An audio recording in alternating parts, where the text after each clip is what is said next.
Team India south আফ্রিকার সঙ্গে যদি সেকেন্ড টেস্ট ম্যাচটি হেরে যায় তাহলে কিন্তু টিম ইন্ডিয়া ওয়ার্ল্ড টেস্ট চ্যাম্পিয়নশিপে কোয়ালিফাই করা খুব কঠিন হয়ে যাবে।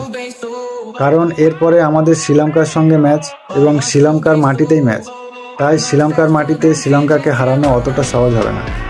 তারপরে নিউজিল্যান্ডের সঙ্গে ম্যাচ এবং নিউজিল্যান্ডের ঘরের মাটিতেই ম্যাচ।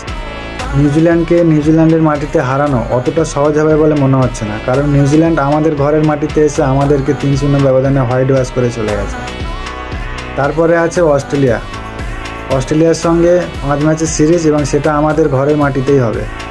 এবং অস্ট্রেলিয়ার সঙ্গে সাউথ আফ্রিকার সঙ্গে হারছি, তারপরে আমরা নিউজিল্যান্ডের সঙ্গেও হেরেছি, তাই অস্ট্রেলিয়ার সঙ্গে জেতা অত সহজ হবে বলে মনে হচ্ছে না।